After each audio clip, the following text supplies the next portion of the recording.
Kubera movie ఎలా ఉంది అంటే బానే ఉంది మూవీ. ఫస్ట్ హాఫ్ బాగుంది, సెకండ్ హాఫ్ బాగుంది, స్టోరీ బాగుంది, స్క్రీన్ ప్లే బాగుంది, అన్ని బానే ఉన్నాయి. కానీ లాస్ట్ క్లైమాక్స్ మాత్రం దెబ్బేసినాడు. అంతవరకు బాగానే వెళ్ళిన మూవీ ఇదేంట్రా ఇలా చేసినాడు లాస్ట్ కి అనిపించింది. ఇంకా యాక్టర్స్ అయితే ధనుష్ మాత్రం మామూలుగా చేయలేదు, చాలా బాగా చేసినాడు. బిచ్చగాడి లాగా జీవించేసినాడు. రియల్ బిచ్చగాళ్ళు చూసారనుకోండి, వీడేంట్రా బాబు మనకన్నా న్యాచురల్ గా ఉన్నాడు అనుకుంటారు. ఆ రేంజ్ లో చేసినాడు. ఒక సీన్ లో అయితే రష్మికని అక్క అంటాడు, అది మాత్రం బాగా అనిపించింది కామెడీ. నాగార్జున గారు కూడా బాగా చేశాడు యాక్టింగ్, బాగా సెట్ అయినాడు ఆయన. ఆయన రోల్ అయితే బాగా మంచి క్లియర్ గా కామ్ గా అనిపించింది. నాకు సర్ప్రైజింగ్ ఏమనిపించింది అంటే రష్మిక రోల్ బాగుంది ఈ మూవీలో.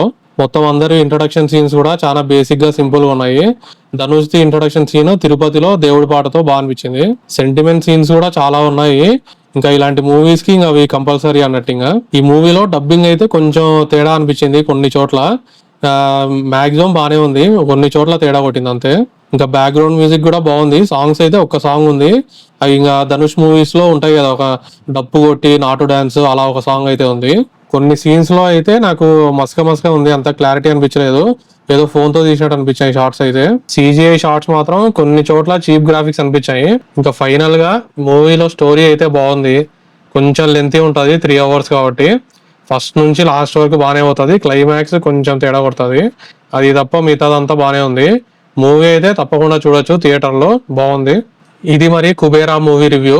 ఇలాంటి రివ్యూస్ కోసం మన ఛానల్ ని సబ్స్క్రైబ్ చేయండి. ఇంకా వెళ్ళొస్తాం మరి, బాయ్ బాయ్.